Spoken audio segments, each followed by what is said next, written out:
Hey, welcome back, everybody, to the all-new Season 7 of the MindShare podcast. This is where we share strategies and insights to help you work smarter, build stronger relationships, and create the success that you deserve. This show is proudly sponsored by Kit's Keep in Touch Systems, your ultimate marketing and lead generation CRM. Real Estate Magazine, Canada's trusted source for real estate news and insights, and REVEL Realty, redefining real estate with bold marketing, cutting-edge training, and a culture that empowers success. Learn more about our sponsors and download your free copy of the Ultimate Marketing Bundle at mindshare101.com. While you're there, discover how our full range of services can help take your business to the next level. From one-to-one coaching for personalized growth, to the MindShare Collective group coaching for community-driven success, momentum training to build unstoppable progress, and keynote speaking to inspire and motivate your team. We are here to elevate your game. Today's episode is number 320, and we are diving into building a billion-dollar real estate business from 147 million to 10 billion. He is the president of Harvey, Kalles Real Estate Limited Brokerage. His vision and stalwart leadership are a large part of the continued success of the company. Over the past 33 years, he has built the company from 147 million in gross sales to over 10 billion. And one of his core values is giving back to the community as he plays a leadership role with 4 local charities. And as a company, they support over 100 charitable organizations. Joining me on this episode of the MindShare podcast is special guest, President of Harvey Kalles Real Estate, Mr. Michael Kalles. Michael, welcome to the MindShare podcast. Thank you, David. Thank you very much for having me. I'm quite grateful for the opportunity. Likewise, my friend. It's an absolute pleasure having you here today. And as I just mentioned, we're going to dive in today about taking the business and doing what you've done with it over all of these years, building a billion-dollar real estate business. I'm certainly excited for the conversation. I thank you for making the time. And I thought I'd open up by asking you, and sort of just really diving into the growth and under your leadership. And, the brokerage itself, Harvey Kalles, has seen remarkable growth under your leadership. Can you share some key milestones for us in your journey? What contributed to these achievements? Because that's some fantastic growth. That's significant. Well, it's interesting, David. There's so much to talk about. But firstly, I want to clarify one statistic. When I started 33 years ago, we were at 147 million, and in 21 was our high water mark. There's 4.5 billion. We're hoping to get to 10 billion one day, but thank you. I just want to make sure for your audience that I'm 100% accurate. Well, But I have no doubt that based on what you do, you will get to that 10 billion. Well, I hope so. We're leaning on you. Frankly, it's so great to work with you on a weekly basis, and both on a management side and with our team. You've been a tremendous resource for our salespeople, for our management team, and your message. I'm sorry, I'm getting off track here, but what I love about your message, and I think what distinguishes you and your services from other companies, is that you always have what to do next, as opposed to all of us who have attended and continue to attend these seminars locally and around the world. We're always extremely excited once we leave the session, and then, of course, very little comes of it. Because the action steps are missing, and that's what I love about your messages. It's always, here's the message and here's what to do to put it into action. So I'm not avoiding your question, but I did want to share that with you. No, super grateful. Thank you for the kind words, and it's nice to know No, that. listen, I've There's told an you that impact being made. I've told you that offline. I'll tell Yes. you, I'm happy to share with your audience. But there's an expression: sometimes it's better to be lucky than smart. So I'll go back. I finished my master's in business administration at the Schulich School, and I went on and did a diploma in real property development. So I was very lucky in the sense that they were offering a real estate program. James McKellar brought it in from MIT, so I was grateful. The first year that I had a chance to get into it, I was given the opportunity to. And then I had worked at Canada Trust. They're no longer in business, but a number of our agents Barbara Banks, Cheryl Graff, Robert Greenberg, myself. We attended a wonderful training company, Canada Trust. And then I left that, and as I said, I went back and I went to do my business degree. And when I started at the bottom. I mean, way back before 1991, when I got into it, I was baking muffins for the sales meetings, cleaning up the back office, working as a receptionist, uh, cleaning the back office. Then I graduated when I was 16. I got my license. I was hanging for sales signs. I bring this up for a reason because many of the agents who are still there today saw me. So they didn't see, the son of the founder sort of being, dropped into the position of president. It was many, many years after I started that I took on that title. Uh, I worked in administration. And so I think it's important in whatever you do to work yourself up. And I think for your own respect and for the respect of the people you work with. But ironically, we're in the real estate business, and my father, whenever I would bring up the idea of buying a building to house our company, goes, "I've been in business for, he's been in business 67 years. So at the time, probably, 44 years. For 44 years, you'd ever want to be your own tenant." Well, I felt completely differently. And this building came available in 1994 at Avenue and Wilson, southeast corner, 2145 Avenue Road, right at the 401. And I always remember, on the freeway at 401, it says Centre-Ville, center of the city, Avenue Road. And this three-story building stood there. And I remember speaking to a commercial agent. I said, "If this building ever comes available, please let me know." Well, I was on a drive back visiting my grandmothers who lived at Bathurst and Shepherd on my way home, and I saw a red for sale sign, Delphi Realty.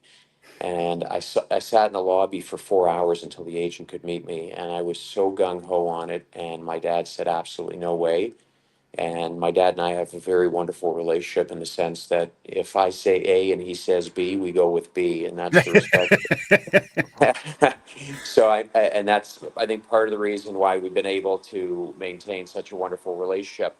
But he only pulls the AB probably once or twice a year, and that was one of them. So I let it sit. And one night we were at Swiss Chalet with we were all working late with my mom and dad, and my mom brought it up.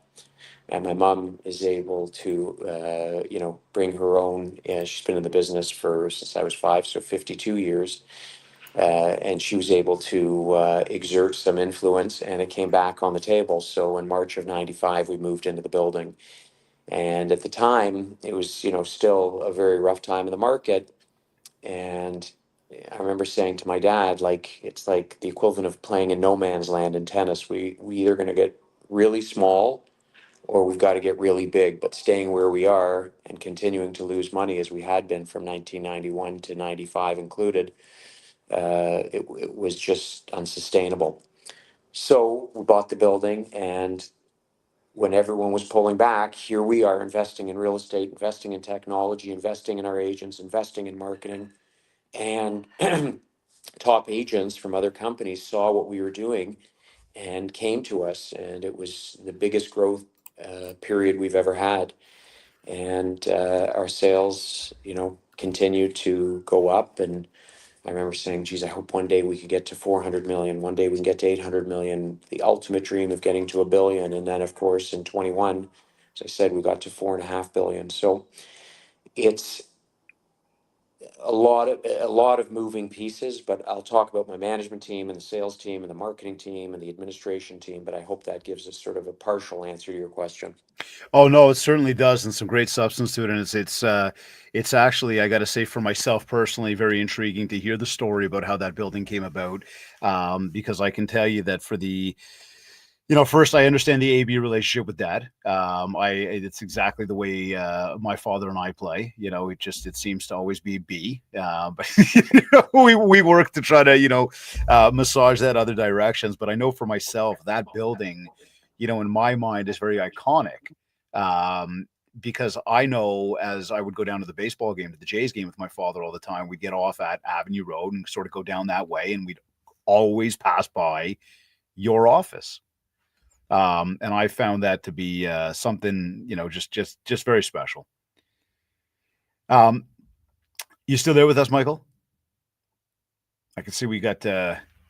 Looks like Michael's connection might have just dropped on us very briefly there. So we'll wait for Michael to come back in. But it's an interesting story, and as we're speaking with Michael Kalles, the president of Harvey Kalles Real Estate, one thing that that is very special is that they've been around a long time, and they're synonymous with what we'd call luxury real estate, especially in here in Canada. It's one of those offices, one of those brokerages that are always dealing in that upper echelon of the market. They're always dealing with the folks in the city, especially, and I know that it's now become even larger than that. But those who are highly successful. And there's a lot of amazing people that come together to create this organization, which is quite special. Michael, you back? Can you hear us there? Okay, we're just trying to get that connection back, and of course, it's always fun when you're doing live shows and the things that can potentially happen. But again, as we're speaking with them, one thing we're trying to unearth today, right, is how did they achieve this growth, and what has led to the growth of the Harvey Kalles Real Estate brand? It's a family business.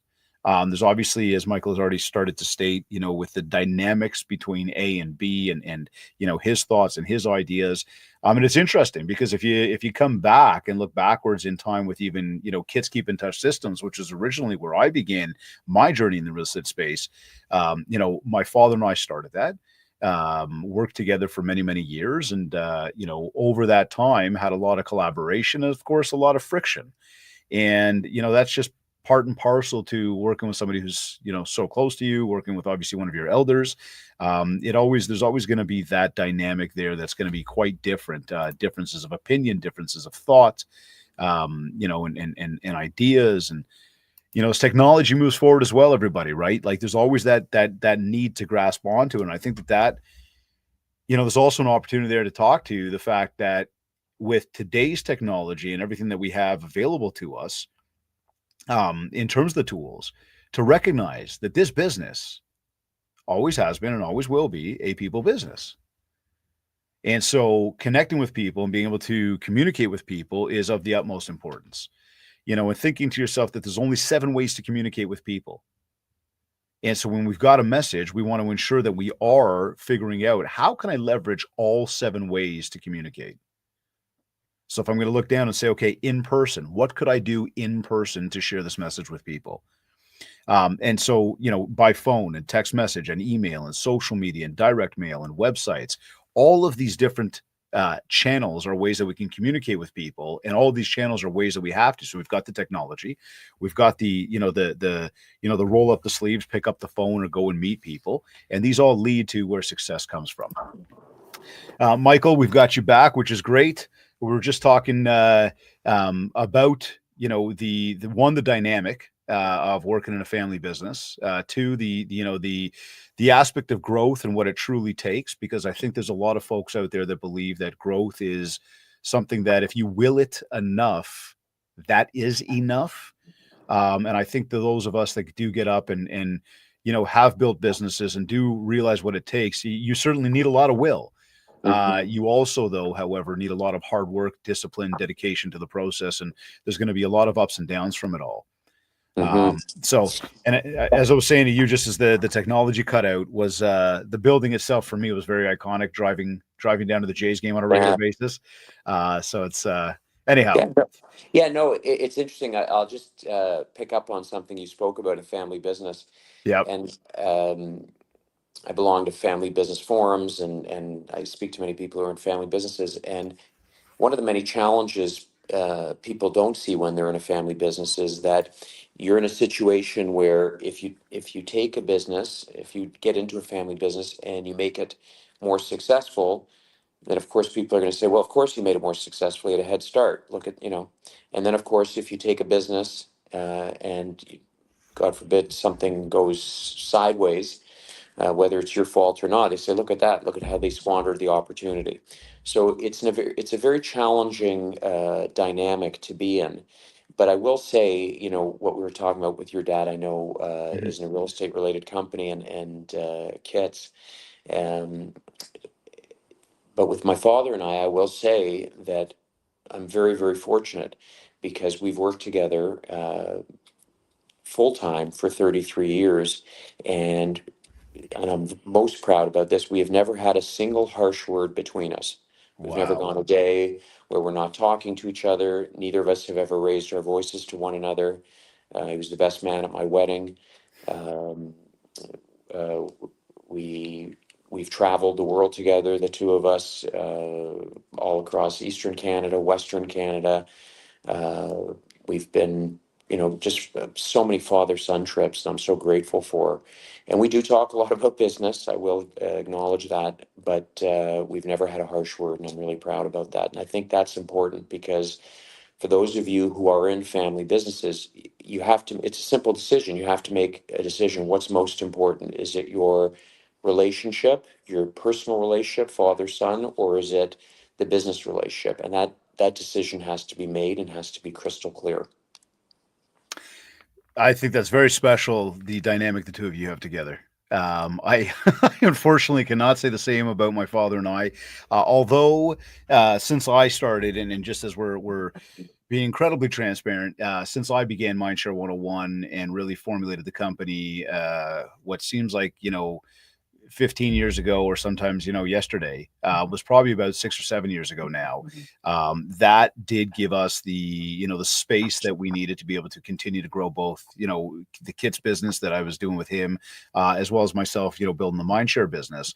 And our relationship has never been better. I guess when you talk about getting into business together, still having a dynamic of that together, we're in a much better space, which is a phenomenal thing. But um, from your perspective, I'm curious, when we look at the state of the real estate market right now, what would you say, what is kind of the outlook at this moment right now for where we're kind of headed over the next several months? Like, we know that there's this threat of tariffs. We know that the BOC dropped the rate again yesterday, which is obviously a positive. There's a lot of stuff going on politically.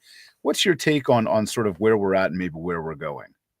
Yeah, I mean, to me, there's one word um, that determines the direction of our real estate market, and it's confidence, right? So, you know, during the financial meltdown, um, you know, you're in a situation where money, they called it a financial meltdown for a reason because many billions were evaporated. The difference between that and today is that buyers have money. The money has not disappeared. It's just sitting on the sidelines. And one of our agents, Daniel Block, had a very interesting insight at our sales meeting a few weeks ago. He said, you know, people in Toronto don't like to buy unless there's a lineup. I Hmm, thought about that for a interesting. moment, Yeah. right? So you think about it. Let's look at 2021. So people were coming out of the woodwork. People who never thought about buying were buying anything they could get their hands on, investment properties, upgrading their personal principal residence, buying a cottage. But it was just and the price yesterday. You couldn't give a comparative market analysis because your evaluation from yesterday was out of date. I mean, it was just bedlam, right? Right. And yet today, the opportunities are so incredible. I mean, if you look at the opportunities for specifically existing condominiums in Toronto right now, I mean, the buyer is in the driver's seat, but they're thinking, I'm not so sure. Other people aren't buying. There's so much product on the market. I always ask this question: what would Warren Buffett do if he were a Toronto buyer? What would Warren Buffett do? I mean, you know, the considered maybe one of the greatest investors. Would he Hmm. be saying hold tight, or would he be a pioneer and say now is the time? And I really believe that let's just isolate condos for a moment. I believe between now and the end of 27, we'll remember this time, the opportunity when we're going from delivering 35,000 units between now and 27 a year, and you're going to go into at 2028 and you're going to be delivering 10,000 units. think with the upward pressure on price. So I think it's confidence. I mean, single family detached towns, semis are still moving. There's such a small amount of single family properties in Toronto relative to condominiums and other forms of housing. And I always say this, when I speak to our American friends, how many cities on the eastern seaboard can you say, New York, Boston, Chicago, how many people live in single family detached homes that you can be downtown in 10 minutes? It doesn't exist. I mean, Right. Toronto is getting closer to becoming I hesitate using the term world city like New York, London, or, others like that, but we're not far. We're not far. So you're right. There's a lot of moving pieces between the 25% tariffs, and very, very grateful for the quarter point reduction. That's six straight uh, interest rate reductions. So we're down to 3% overnight rate. So there's a lot of positives. And if you ask me if I'm bullish on Toronto, I am. In the Okay. next few months, there's going to be, continue to be some challenging times, but medium and long term, I'm very bullish on Toronto.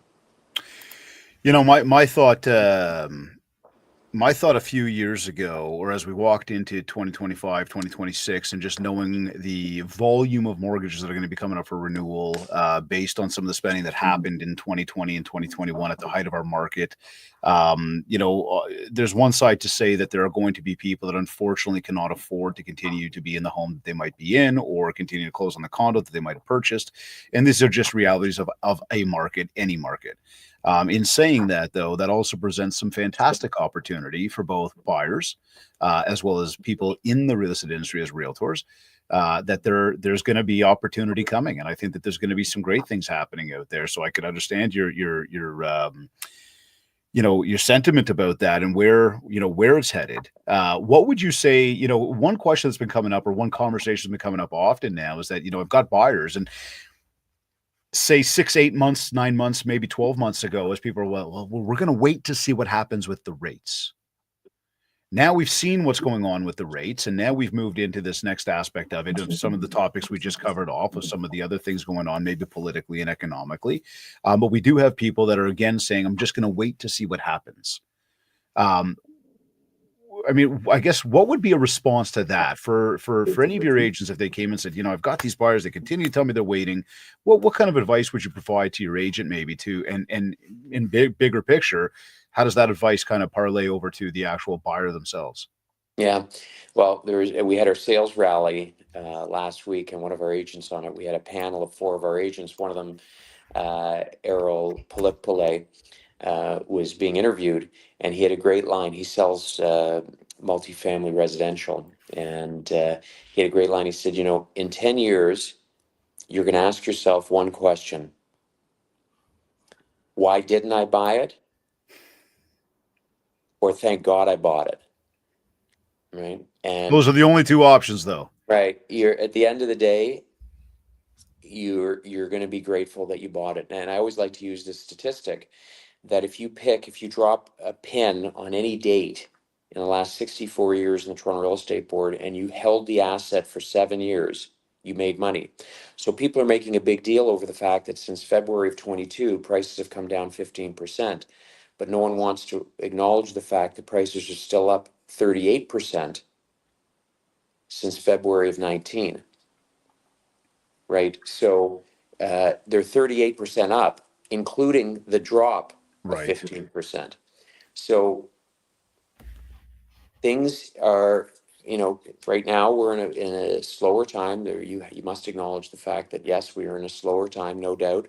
Prices have not fallen off the cliff, specifically on single family detached homes, and they're buy a house, hold it for 7 years, and you'll do well with it. And always remember, of course, with principal residence capital gains exemption, you've got to make if you make 500,000 on your home, you got to make $1 million at your job or in the market. So, or the stock market. So, those are things to think about. And I always say this: the best part about a home, when you're comparing it to a stock portfolio, the best benefit is you get to live in it. You can't live in a Right. stock portfolio and create memories for your family. So, don't treat it 100% like an asset, but even if you want to treat it like an asset, it's been a very, very good one for 64 years straight. I remember looking that up some time ago, and I think I might have done it on the past 100 years. So what's the real estate market done? I think I was actually, Michael, doing a comparison between the stock market and the real estate market, because I agree completely on that. And for me, I think the biggest attraction to the real estate market, not over the stock market, but just sort of coinciding with, is that real estate, yeah, you can live on it. You can hold on to it. There's something physical and tangible there that if anything were to happen, you can do something with that instead of it was numbers on a screen that just don't exist anymore. That's right. In saying that, though, the chart that I pulled up, and I mean, this is, to echo what you just shared, and for anybody that's out there, you look it up. Decade over decade, real estate is up over the past 100 years. Right. Mm-hmm. So again, decade over decade, we're up over the past 100 years. So yes, you might have bought at a high time a few years ago. Maybe you're into a situation where you cannot afford it. That's a different story. But if you're looking at the fact that your numbers have come down from where they were, hold tight, breathe. If you're good, you're good. Stay where you're at. In time, you will see the value of that climb back up and most likely surpass where it was. Yeah. Which could be a scary thought at the same time, because things are becoming very unaffordable for many people out there.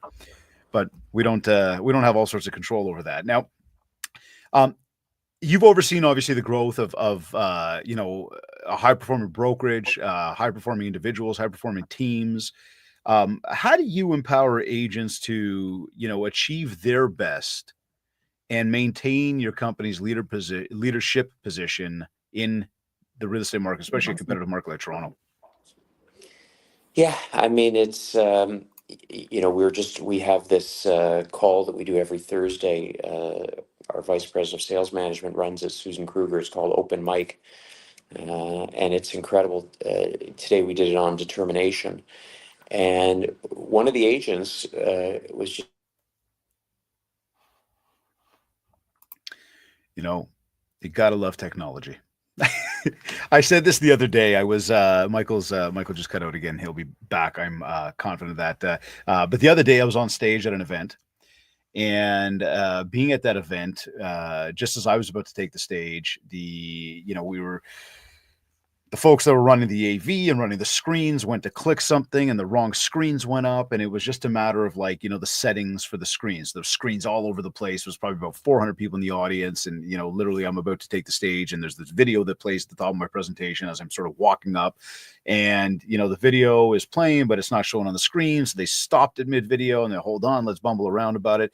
And, although the MC had introduced me, I was at the back of the AV team and they're like, just wait a sec. So I'm waiting. And then finally, they get the video to play and I walk up on stage, but there was this what felt like a half an hour, which was probably about 2 minutes long, of this technical difficulty that, made the folks at the AV table kind of frantic, made everybody in the audience kind of wonder what's going on. And I took the stage. I looked at everybody and I, sort of made a joke of like, hello, is this thing on, with the microphone? And people were like, yeah, they sort of acknowledged, right?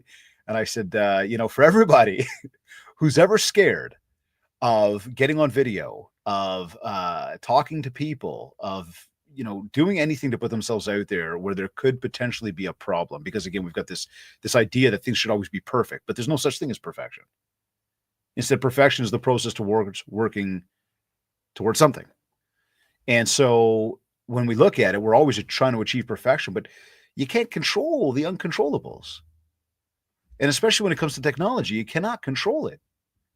I mean, I sit here right now, for those of you that are listening on audio, and I want to say a big, big thank you for tuning into the audio, of the MindShare podcast. And I invite you to come back if this is your first time. Again, thank you for joining. And if you're going to come back, please do so. But, we're also live and these things happen. So we do have Michael back here. Michael, I was just explaining, I don't know if you could hear me on there, talking about, you got to roll with the punches. Things happen when it comes to technology. It gives us some wonderful opportunities to connect. I mean, you are currently in Florida. I'm in Toronto. It's as if we're sitting next to each other, which is fantastic, except we have this thing called the internet, and it doesn't always do what we want it to do. What's happening is every time a phone call comes in, it knocks off your sound to me. So I've got to go Ah, out and come back in. So my okay. apologies. No problem. So just picking up on the culture, I guess really where where we're going. You were talking about the Thursday meetings and the theme for today. Yeah, the determination. I mean, so today's theme was determination. And when it was my time to share, I was talking about, well, how bad do you want it? Right. And that's Right. something you have to determine. And you don't always have to want it that bad. I'll give you an example. A buddy, this is way before the internet. I'm aging myself, but in 19, uh, gosh, maybe 1989, I'm going back. And my friend and I signed up to do the, um, I guess not CFA, but it was something else, like to become uh, the ability to sell stocks and bonds. Oh yeah. So we both signed up, and it was before the internet. So the tech, he came over, and we were going to start, the first day, and the textbooks arrived, and four books this thick show up for each of us. And he looked at me and goes, "Bye bye. There's no chance in the world I am going through doing that." Anyway, I've got this thing. Once you start something, you shouldn't quit until you're done. You've committed to it. Anyway, so I went through it, and just I got accepted to business school 8 months before I was expecting to, and I was very grateful to. But here I was starting business school. I was playing on the varsity tennis team. I was on the student council, and I've got these books that I have to get through with these formulas. And I was thinking, my God, I never want to go into this business. Why am I doing this? Anyway, the bottom line is, I always think back of it. I wasn't right, and my friend wasn't wrong. It was just a matter of he didn't want it enough, Yeah, right? that's And a great point. there's no shame in that. If unless you really want something, why would you sacrifice so much? Right? But you also have to recognize the other side of that coin is if you do want something, you're going to have to make a lot of sacrifice. You're going to have to work hard. So when people say, "What was the one thing that you did that was responsible for any success that Harvey Kalles Real Estate has enjoyed in the last 33 years?" I just every day. It's every day waking up 7 days a week and digging in, right? So if you ask my kids, "Hey, when was the last time you saw your?" I've got four kids. When was the last Yep. time you saw your father sit on the couch and watch TV? In 20 years, they'd say never, not for 1 minute. I do. By the way, I love watching movies and everything, but I'll do that when I'm working out. Okay. So the thought of just burning time watching TV, well, why would I do that when there's things that I can do? I'm grateful because I love what I do. So if on a weekend, if I'm catching up and I'm at my computer at 7 and I'm working, 10-hour days, Saturday and Sunday, I don't end those days with resentment and sad face. It's like amazing. I'm getting caught up in what I have to do, but I'm loving what I'm doing. It's stressful, it's challenging, it's hard, but I like it. I enjoy it, right? I can tell you when I was in grade school, I remember specifically looking at the clock and thinking, I got to speak to the teacher. There's something wrong with this clock. It's not moving, right? I was so bored, and when I'm talking grade one, two, three, four, Yep. five, Yep. six, seven, eight, nine, 10, probably, maybe 11 and 12. But the fact of the matter is, I'm so grateful because I love what I'm doing, right? And Y- I'm passionate about it. So I don't look at it like sacrifice. I have to tell this story because this is the ultimate story for me. Please. People will say, "Wow, I'm here visiting my parents for a couple of days," and my mom said, "What are you doing?" I said, "I'm just returning emails between calls." She goes, "Well, I don't understand. You're in Florida. Don't you want to take a break?" I said, I'm not looking at this. I'm looking outside. The sun's out. I'm with my parents. I'm having a great time, and this is my ultimate story that tells you where my head is at. My theory in life is there's a price to pay. You want to be successful, there's a price to pay. You want to provide for your children in the way that you want to, well, there's a price to pay. There, period, end of story. But When you pay the price, there are rewards. And it's not just the things that you think about. Okay, I work really hard and I can provide my children the opportunities that I want to provide them. So our middle daughter, all our kids play sports, but our middle daughter plays volleyball. And she started when she was probably about 11 years old, and all the way up, she played.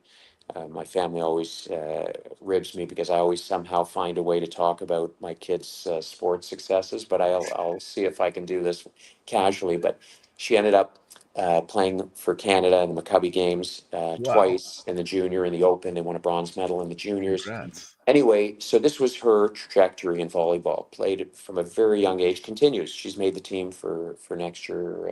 God willing, they'll be playing again this summer in Israel. Anyway, so I get a phone call. She's on the junior team, which is the 9-10 team, and then Mhm. the 11-12 team is the senior team. I never miss a game, never miss a practice, never miss for all the kids. If it's a dance recital, I don't miss anything. Period. End of story. Family first. I don't care how busy I am. I hear you. So I get the phone call from Mariah. I'm at my. I'll never forget. I get choked up thinking about it because it's such a wonderful moment. She calls me up. She said, "Dad, I just got called up for the senior team." She plays setter, and both setters for the senior team weren't able to play. And I get to play. I'm playing at the country day school. And when she called me, she wasn't saying, "Hey, can you make it?" She was giving me the time and place Yeah. because she knew I would be there. Amazing. Now, not because I'm super dad. That's not the moral of the Yeah. story. The moral of the story is I was able to be there. Hmm. Let's close our eyes for a moment. Let's say I was a lawyer and we're working on a closing that's closing in 5 hours. And there's five lawyers. I'm one of them. And I say, hey guys, uh, my daughter just called. She's playing on the senior team, and she's playing in an hour. They'd be like, I wouldn't even ask Hmm. because I wouldn't be inconsiderate to the other people who have also made sacrifices to be where they are and to be Right. working on that closing. It's all hands on deck till that last minute. I wouldn't even ask, let alone wait to be told no. I didn't have to ask. So I made phone calls on the way up and I made phone calls on the way back, but I made the game. And that's a privilege as a parent to be able, not to choose to go, but to be able to go. So you pay a price, you work evenings, you work weekends, but when the phone rings and you've got an opportunity, by the way, that opportunity never repeats itself. She got That's right. called up once. That's She right. played on it. She played on the senior team, grade 11. She was the captain of the team in grade 12. That's not the point. She was on that team. Hmm. She wasn't on the team. She was coming in as a guest setter with these big hitters, big players, and my little Yeah.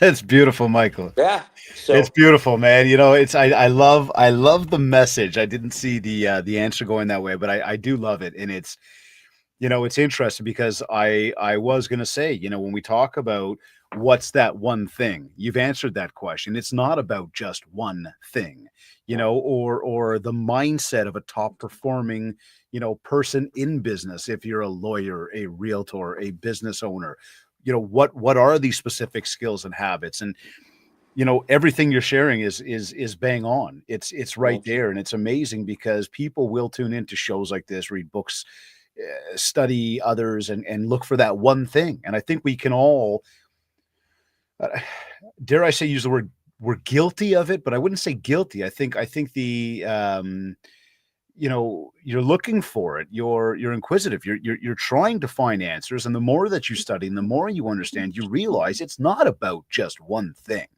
No, And in the sense of being able to go to her games and not missing the sports, um, my father was a broker owner for the first 20 years of my life.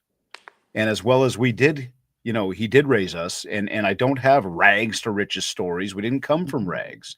We grew up well. I went to summer camp and played sports, but there were sacrifices that he made where sometimes he wasn't able to come to my sports.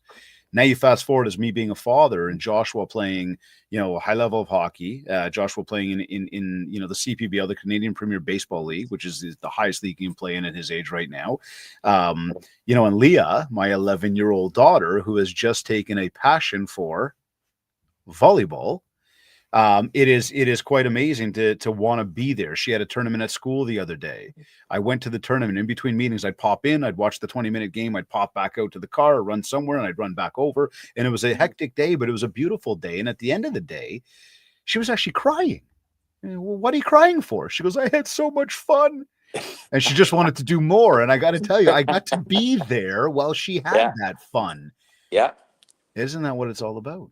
That is what it's all about. So absolutely special, very, very I, special, yeah.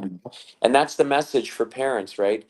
It's when parents don't attend, not, I would guess 90% of it is not because they don't want to, it's because they're unable to based on their job, right? It's a privilege to be able to have, this technology that sometimes fails us, but it's a privilege when you have this technology to be able to work from anywhere, Yeah. right? So it's what it's all about, but it's recognizing, hey, there's a price to pay, but the rewards at the end of it, sometimes the rewards are the ones you don't expect, but are the ones that are most valuable. Absolutely. So there's really two questions that sort of like are going through my mind. One is, um, well, I'll start with one because you just actually said it when you said technology, and I mean, um, outside of technology maybe having some hiccups even today, but we talk in general. And I bring this up. It's important. I bring this up, even as we were saving air there, or getting caught up waiting for you to log back on. I do believe, and I know we've said this with your group, and I've said this to many other groups, and I'm sure you're probably going to agree to the same. But the business we are in is a people business, and it's always been a people business, and it will always continue to be a people business. And that's where the success of any one individual and or company will come from, is the actual connection with people. In saying that, technology is here. The innovation is here. We've got the AI, which has become a major tool for people now. I just thought we might touch on that very briefly to ask, I guess when it comes to innovation, when it comes to technology, what role has that played in the success of the Harvey Kalles brand?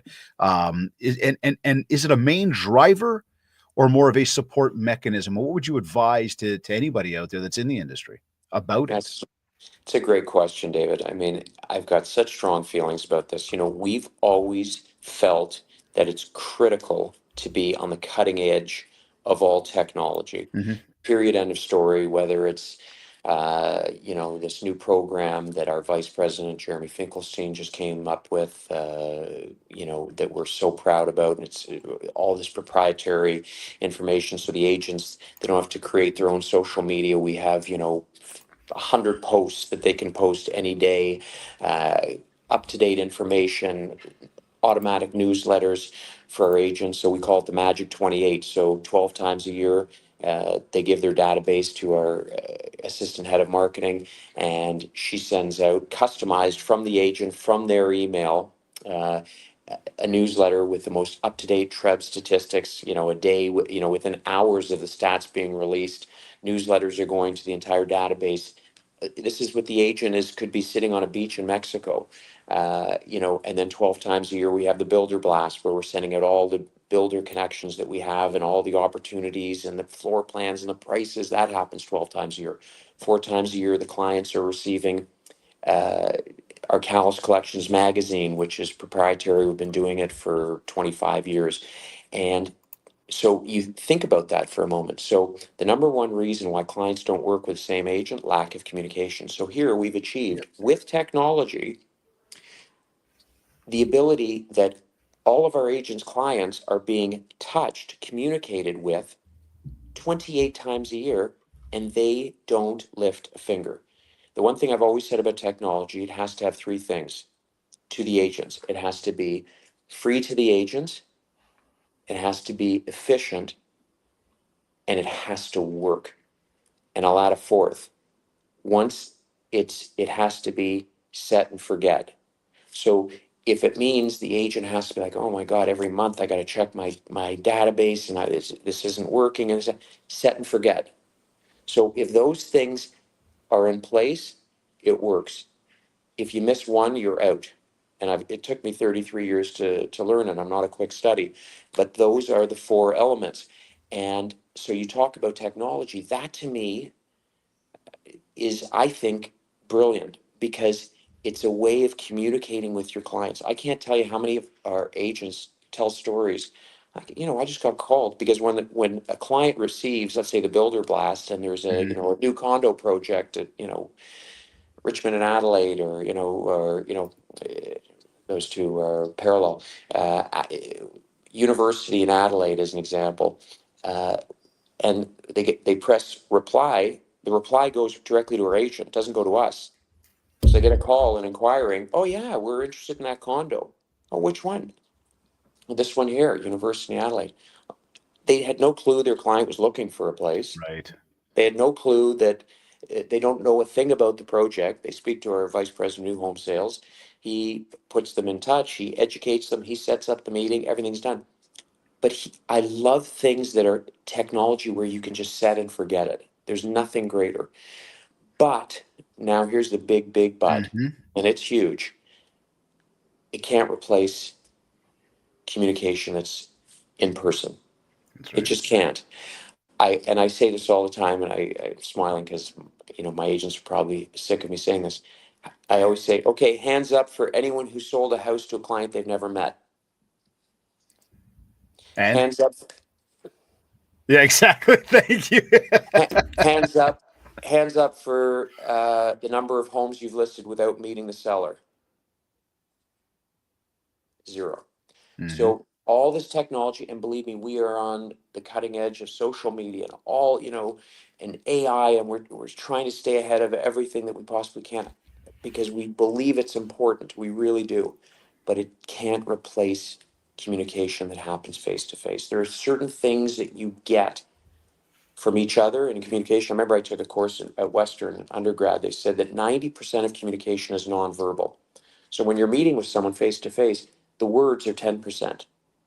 The nonverbal is 90%. And that's where you build rapport and trust. And without those two things, no one's listing with someone. Oh, I got an email from Bill today. Why don't I just list with him?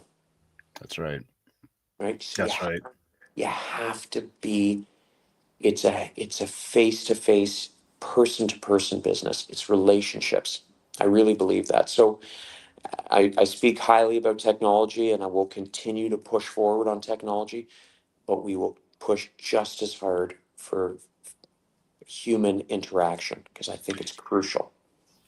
Look, this is the idea of support mechanism, right? This is the idea of, you can't just rely on one piece of it. There's got to be a varying degree of leveraging the tech so that we've got some automation to what we're doing. There's some systematization, some processes. And then we've also got to remember that if we don't support that by actually speaking to people, connecting with people, then this has zero substance to it. In the Hmm. same breath, if all you do is speak to people, you'll get something from it because you've created the connection. But this will also support you from a technology because now when you're not around and you're on a beach or you're somewhere else, that can keep happening. You're dealing with another client. This stuff can keep happening for you. So there's some balance that needs to happen, and that balance takes me to the next question, which again sort of came from what you had shared before about being at the sports and being able to do and looking at the time that you have out there. There's a lot of agents, a lot of people in general, especially these days, that struggle with the concept of what we call time management, work life balance, are feeling a lot of burnout. What advice do you have for people on that front? And I mean, are there particular metrics that realtors should be focusing on daily, monthly, annually, so they can measure, are they using the time to achieve the success? Is it all being done effectively? What would you say? Yeah, it's a great question. A friend of mine, Jordan Banks, came up with this years ago, and he said, there's no really, there's no such thing as balance, right? So, okay, I'm going to spend 8 hours at work, and I'm going to spend 2 hours. He said something. He said, look, if you're going to work, work. If you're going to be with your kids, be with your kids, right?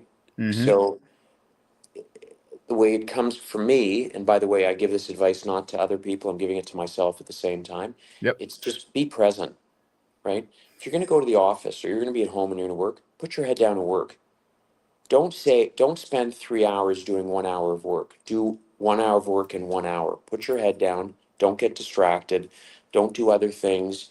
Don't surf the internet. Don't go on to social media. Set your goals on what you want to do. Put your head down and do it. Right? Because then that will give you the opportunity. If you do 8 hours of work in 8 hours instead of 8 hours of work in 24, then that'll give you the opportunity to actually be with your kids. And my phone is with me all the time. Mm-hmm. But if I'm and I explained to my children, I said the only calls I'm taking are from the agents because our agents could be in the middle of a deal Mm-hmm. and they need one answer that's going to make or break it for them, right? And I can't say, well, I'll get back to you later on. It has to be then, right? So you have to be present for the agents. That's crucial. But if someone's calling me and asking if I need some couple of yards of carpet, phone's not being answered. But I think the most important thing for all of us as human beings is being where your feet are, being present. And so my kids know that if they're speaking to me and they're asking and we're talking about something important, I'm not going to be, going through social media or burning time or doing something that's not blinders on, completely Mm-hmm. focused in that conversation. Period. End of story. Right? Okay. And What's going through my mind, I go, okay, so, you lead $1 billion company. As I read through the bio, you support numerous charities, both personally as well as organizationally. How do you then maintain yourself, Michael? How do you maintain that work-life balance? I mean, you talked about really there's not a lot of TV that happens unless you're working out. You'll double down, maybe throw something on.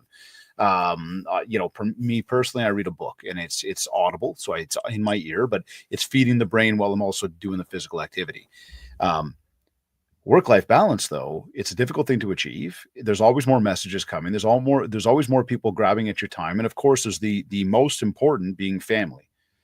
How do you balance it all and maintain an even keel to the mindset? oh, that's interesting. So I've been full time at Harvey Kalles for it's called 33 years. If you asked anyone who I work with, have you ever heard Michael raise his voice? The answer is no. There's No. nobody because I know it's never happened. If you Mm-hmm. ask my kids, has your father ever yelled at you? Answer never. That doesn't happen by accident, right? So to me, I believe that there has to be self care, but you have to prioritize it. What's important to you? So I'll tell you what's important to me. This is just me since I was a kid. I need to be active. So 1 hour a day, 7 days a week, 365 days a year, I need to do something. So if I'm waiting for someone, I'll start walking. Oh, yeah. How many? 3 minutes. Ah, I got 57 more left. But by the time my head hits the pillow, that 60 minutes is getting eaten up. Now, I'll try in the morning. I'll do it. I'll wake up as early as 4:30 in the morning to knock it off. Sometimes that's not practical because I had to stay up Wow. late the night before on what I was doing, so I Well, don't pardon me. work out. What is staying up late to you then? Ah, 12, Okay. Okay. That's right? so So sweet. for, Yeah. and I try to get the requisite amount of sleep. But if I come home, if I'm at a corporate function and it's 10:30 at night and I've got 60 minutes, I'm going downstairs to the workout room and doing 60 minutes. A friend of mine who's a trainer had a great line. He said, just remember, miss a day, it's a mistake. Miss two, it's a new habit. Mm-hmm. So you can make a mistake. Oh, I'm traveling, I couldn't get it done. Miss two, it's a new habit. So that's just me. If I get my workout in, I'm good to go. Do I need to be out with my friends? Do I need to be out at bars? And that, not my thing.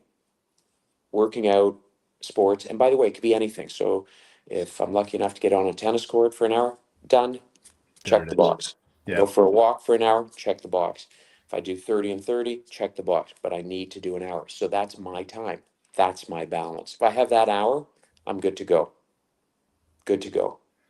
Right? So that keeps the mind right. That keeps the energy level up. That lets you know what you're Yep. doing for you. And now you can dedicate the rest of that time to others, including family, including your agents.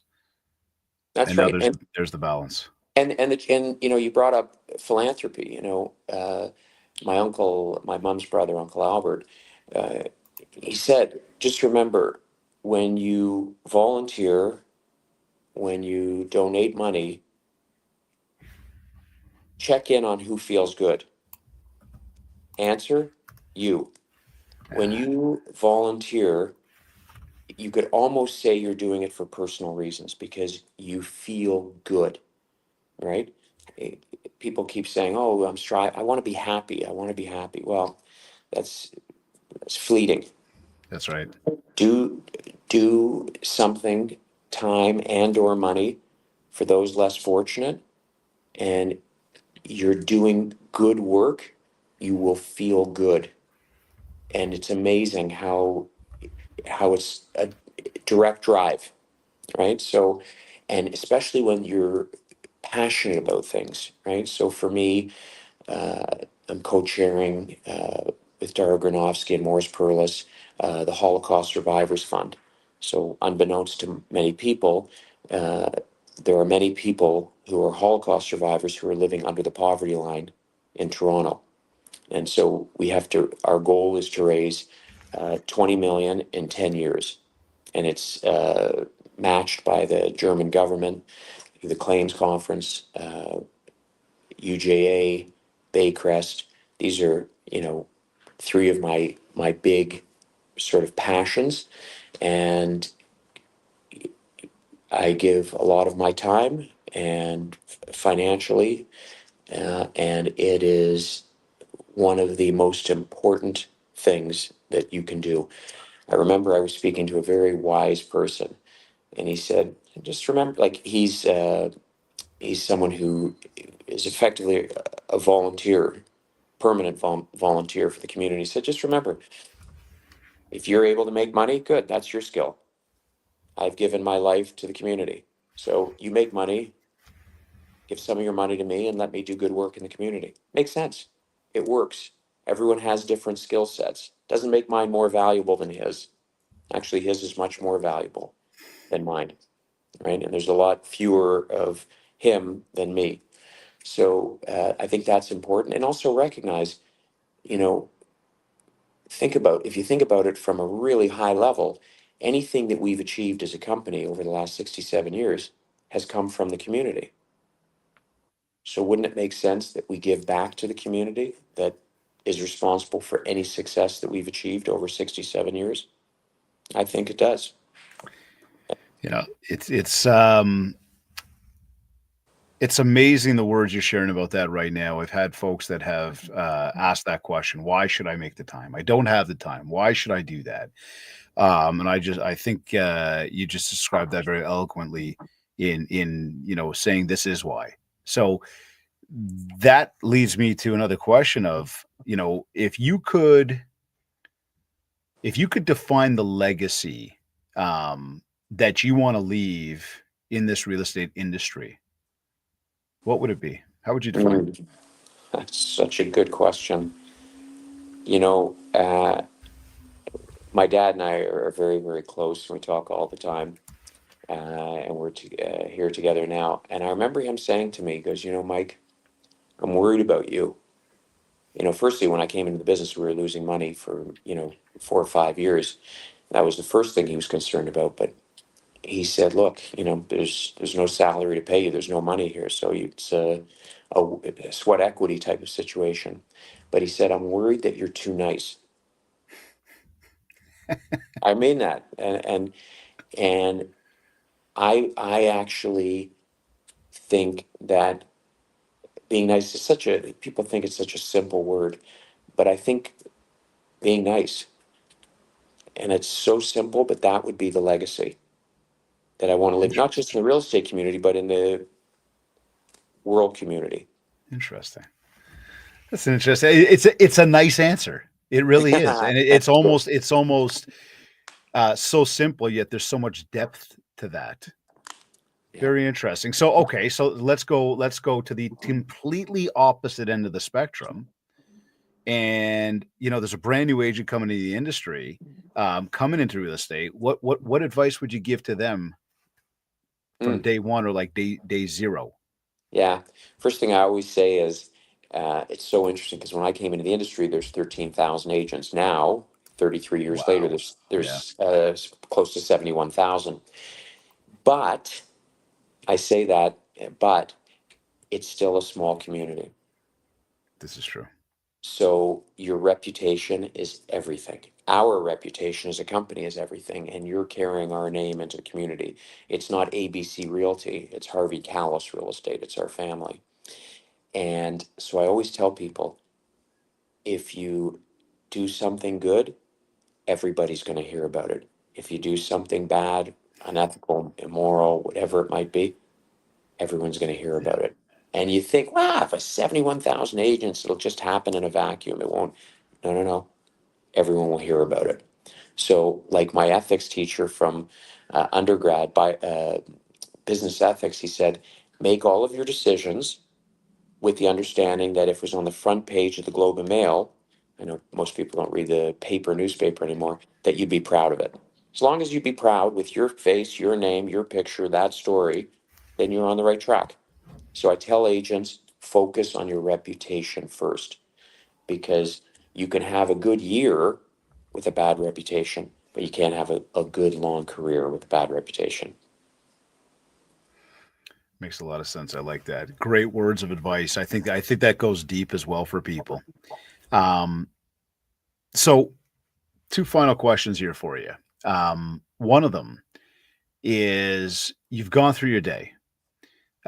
You've helped your agent succeed. You have, run all the little, corners of the business throughout the day. You spent, time with your children, with your family. You have done your physical activity, and it's time to lay your head down at night. How do you know it's been a successful day for you? It's such a good question. I'm laughing because I literally put my head down, and it's usually between 2 and 7 seconds before I'm sleeping. I just go full speed, and I'm then completely jealous about that. I got to tell you, like envious. I don't know what it is. I literally go full bore. Like I was, my parents and I went for a drive, about an hour drive. My dad on the way back sitting beside me said, "Are you tired?" I said, "No, I'm not tired at all." When I go to bed, I'm out of it. But it's a good thing because I should do that more often, whether it's been a successful day. But to me, if it's been a successful day, it's not because I've checked everything off my list, my to-do list, because it's like, whack-a-mole is you knock certain things off, new things come onto your list. And a busy person will always have a huge inbox. Um, but I would say, to make sure that I've maybe had an impact on a person or people that day. I've done something that I'm proud of. I've made a difference in somebody's life. I've stopped to say hello. I've stopped to have a conversation. I've stopped to be present. I think that would be it. Less about did I knock off the things, because I've come to a point where it's if you start thinking I want to get my to-do list down to zero, you'll be chasing your tail forever. I love the answer. I have been, as we wrap up the show, I ask that question to every single guest of mine. And it's funny because it usually throws most people off guard for, I don't think about that often. However, what's been really amazing about it is that genuinely, and this is episode 320 today. Incredible. 7 years straight. There's been some solo episodes where it's me and the microphone in between all of that. Um, we try to do that once a month where I just, I get to do my thing for a few minutes. But in asking our guest that question, the response never involves money. Mm, interesting. Never involves money. It usually, and again, you didn't specifically use the word, but in everything you said, that's how I interpreted it. It's about helping others. right? It's about being there for others. If I Impact. made somebody smile, if I did good, that's the responses you get. And Yep. we've had some incredibly successful individuals on this show. We're very grateful for it. And again, nobody comes back and says, I made a lot of money. I did a deal. So as you come to what we said before about being nice, the legacy we want to leave, it's amazing how everything ties in together, and it's such a strong, important message for people coming into the business, for anybody in the business, for people that want to succeed and get to their next level of business. So anyhow, in saying that, any final words of wisdom that you want to share with anybody today, just before we sign off, about maybe anything we talked about or some final thoughts? No, just I think maybe I think everything that we've spoken about today comes down to impact. But it begs the question, if, let's say, all of the guests at the end of their day say the most important thing that I want to make sure that I want to, think about before I go to bed is, did I have an impact? Did I make someone's day? Did I make someone happy? It pushes the question for all of us, shouldn't we spend more time on that? Being conscious of it, right? Where when someone says, "Hey, how are you?" "Good. How are you doing?" and walk down the street. But if you stop and chat and converse and catch up, just take a moment. Just take a moment. It can really make a difference for you and the other person. So maybe that's what I've taken from this call is, hey, if those are the things that are so important to you before you go to bed, probably a good indication you should be spending more of your energy in that direction. That's it for me. Speaking with Michael Kalles, the president of Harvey Kalles Real Estate, talking about building a $1 billion real estate business. And well, the insights today have been worth more than $1 billion. So I thank you, Michael. I thank you for the Thank time. you. I know that you're with family right now, enjoying the beautiful sunshine. Can you see any palm trees in front of you right now? Let me see. Yes, I can, and I'm Oh, going to be back in the snow in less than 24 hours. So I'm going to take a good, long, hard look at this palm tree in well, front of listen, if you can pack one up and bring one home, I'd love one, just one. But me. Michael, thank you very, very Thank much for you. joining us on the Thank MindShare you so podcast much, today. David, for everything that you do. A pleasure. We'll see you shortly, my friend. Take care. Thank you again. You've been listening to the MindShare podcast, whether it be on one of your favorite podcast platforms or directly from our website, mindshare101.com. While you're there, be sure to explore how our full range of services from one-to-one coaching, the MindShare collective group coaching, momentum training, and keynote speaking can take your business to the next level. Don't forget to download your free copy of the Ultimate Marketing Bundle so you can build more mind share and earn more market share, as well as learn more about joining the revolution. For any inquiries, just get in touch with us today. If you did enjoy the show, please be sure to go over to www.ratethispodcast.com/mindshare101. Big 5 stars, a nice little review of how much you love the show, as well as our guests. I would be super grateful. And if we haven't yet, connect with me on Facebook at MindShare101, on TikTok at MindShare101, and on Instagram at David Greenspan101. I want to take a quick moment to say a big thank you to Kits Keep in Touch Systems, REM Magazine, and REVEL Realty for their continued support and sponsors of being sponsored of the show. This has been another episode of the MindShare podcast. Thank you for tuning in.